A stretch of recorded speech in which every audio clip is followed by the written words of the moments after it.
ओम शांति।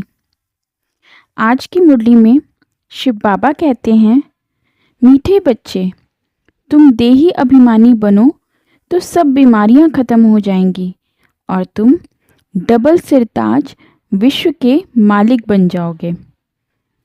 आज का प्रश्न है, बाप के सम्मुख किन बच्चों को बैठना चाहिए? उत्तर शिव बाबा ने दिया है, जिन्हें ज्ञान डांस करना आता है।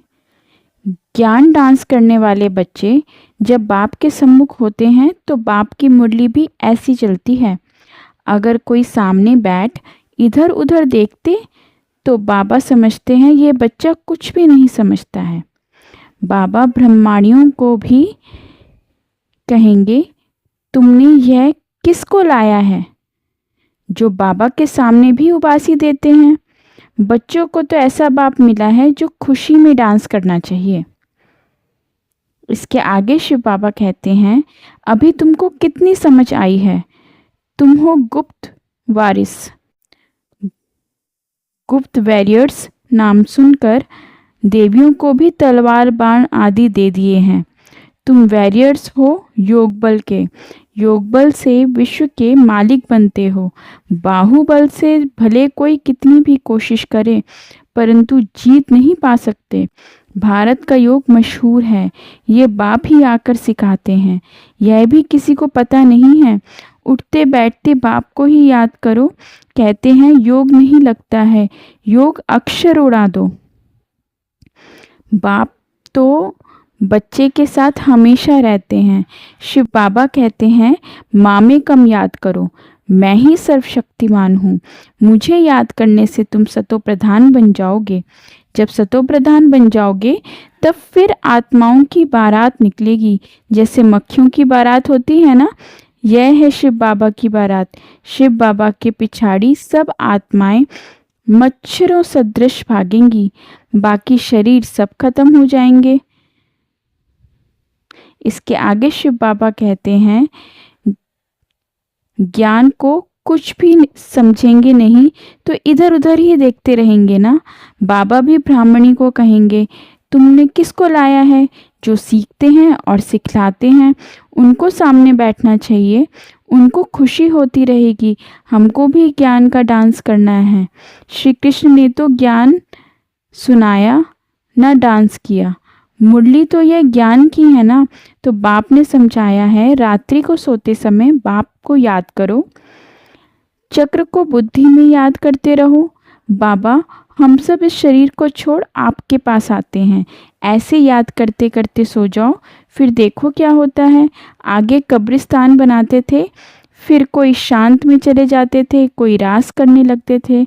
जो बाप को जानते ही नहीं वो कैसे याद कर सकेंगे?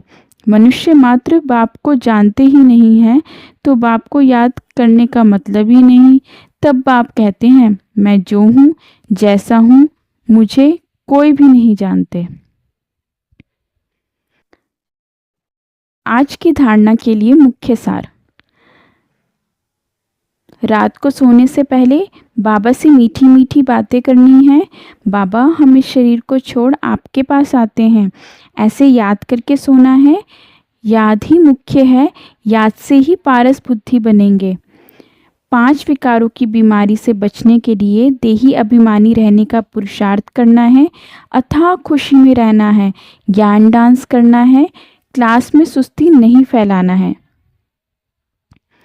आज का वरदान, सेवा द्वारा अनेक आत्माओं की आशीर्वाद प्राप्त कर सदा आगे बढ़ने वाले महादानी भव। महादानी बनना अर्थात दूसरों की सेवा करना। दूसरों की सेवा करने से स्वयं की सेवा स्वतः हो जाती है। महादानी बनना अर्थात स्वयं को मालामाल करना। जितनी आत्माओं को सुख, शक्ति व शांति का दान देंगे उतनी ही आत्माओं के प्रति प्राप्ति की आवाज़ या शुक्रिया से जो निकलता है वह आपके आशीर्वाद के रूप में आ जाएगा। यह आशीर्वाद ही आगे बढ़ने का साधन है। जिन्हें आशीर्वाद मिलते हैं वे सदा खुश रहते हैं। जो रोज़ अमृत वेले महादानी बनने का प्रोग्राम बनाते हैं उनका कोई समय व दिनचर्या ऐसा ना हो जिसमें दान ना हो। आज का स्लोगन, अभी का प्रत्यक्ष फल आत्मा को उड़ती कला का बल देता है। अव्यक्त इशारे। अशरीरी व विदेही स्थिति का अभ्यास बढ़ाओ, अर्थात बाप के समान और समीप बनने के लिए देह में रहते विदेही बनने का अभ्यास करो। जैसे कर्मातीत बनने का एग्जाम्पल साकार में ब्रह्मा बाप को देखा, ऐसे फॉलो फादर करो। जब तक यह देह है, कर्मेंद्रियों के साथ यह कर्म क्षेत्र पर पार्ट बजा रहे हो, तब तक कर्म करते कर्मेंद्रियों का आधार लो और न्यारे बन जाओ। यही अभ्यास विदेही बना देगा।